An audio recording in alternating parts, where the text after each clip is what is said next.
Welcome back to LST 101. We have a Bitcoin chart here, 11,200, and we started the year below 4,000, and that's almost a 2.5, 3x uh, uh, surge in Bitcoin price. And here's the reason why I'm a seller at this point. I would sell, let's say, 50% of positions. As you may know, on the way down, I've been recommending a dollar cost averaging approach where you just keep buying a little bit over time, not selling any of it. And if you were able to kind of buy some portions in the second half of 2018 or first half of 2019, I would recommend taking some off the table at this juncture here, 11,220. Right now, there's a lot of FOMO. There's articles here saying that BitMEX saw the biggest session ever as Bitcoin broke out over 10,000. Part of this is driven due to Facebook's new crypto, which is the Libra. They made an announcement. Today's June 23rd. They made an announcement just not too long ago, last week or the week before, and it's kind of giving some validation to the space. But I want to point out that there's some resistance at this just below 12,000 zone. It happened. This is a weekly chart, so there was a 1 week, 2 week, 3 weeks, and another fourth week here during the beginning of 2018 when it just couldn't make it past that resistance zone. Also, there's a lot of these kind of spiked candles here around 13,000. So I think between this kind of 11,500 and 12,500 zone, I see it potentially turning there. Now, I would not recommend shorting, but I think there's a good area to take some off the table. And if I were to take it off the table, where would be a good re-entry point? The way I read this chart is, we could put, like, for example, an A here. Alright, so we have an A here, and we clone this, and this is your sort of your B, and you clone this. Actually, no, this is your B down here. The A is to pop up, and this would effectively be your 1. And what you see as a 5-wave pattern is basically what I'm drawing out here, right? So you have a 2, and then a 3. Well, the 2 is here, and then the 3 is here, and then you clone this, you make this a 4, and then guess what? You have that 5, right? So once you have that 5,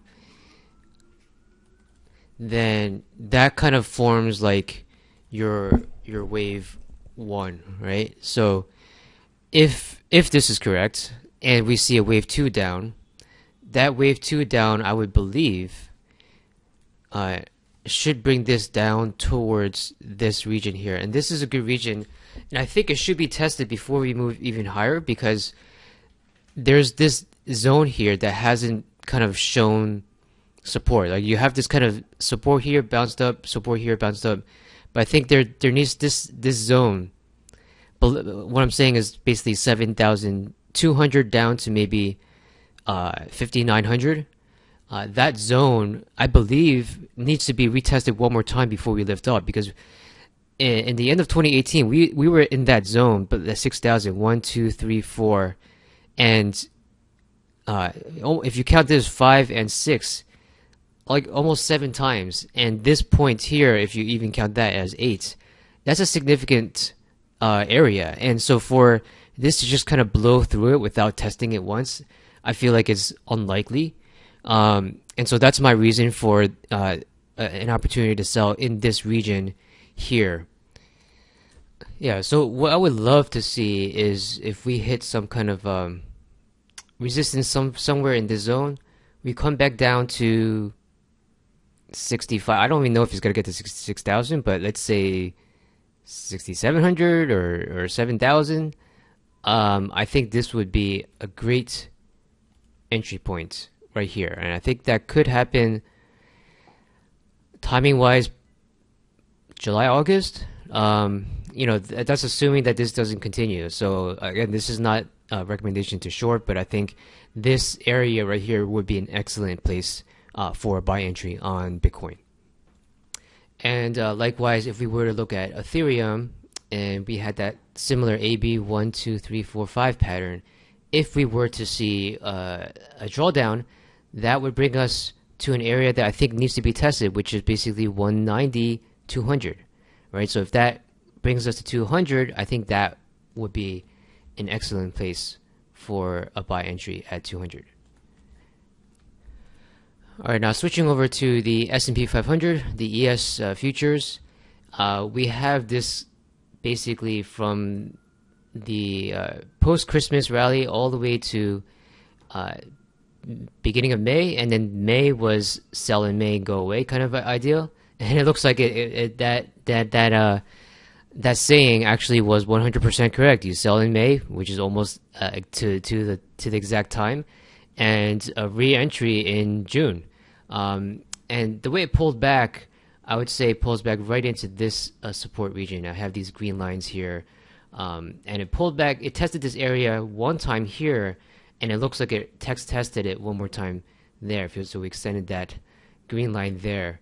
And so I think, at this point, I think we're going to kind of consolidate here and shoot over 3,000.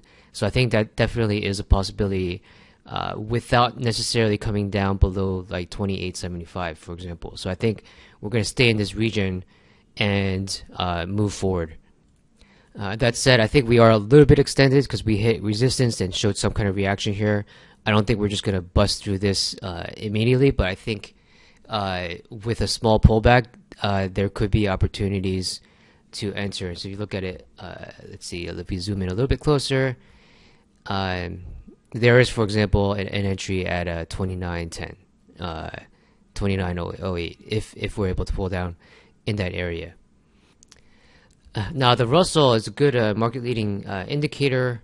It has been lagging the other indices a little bit, but as you could see, you have a 3, 4, 5 pattern followed by forming a wave 1 pattern here, followed by a wave 2 drawdown, which is very similar to what I'm suggesting could happen to Bitcoin. And then from this point, any entry here in this area is a very good entry, I think. And so right now, I believe the Russell should have some kind of pattern that moves in the upward direction. So obviously we hit resistance here, pulled back, and I think there could be perhaps a little bit more of consolidation before a move higher.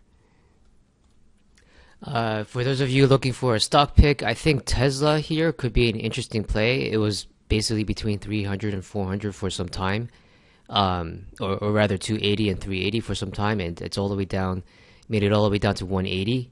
And I think this 220, 210 is good area to enter if you believe in Tesla's long-term prospects.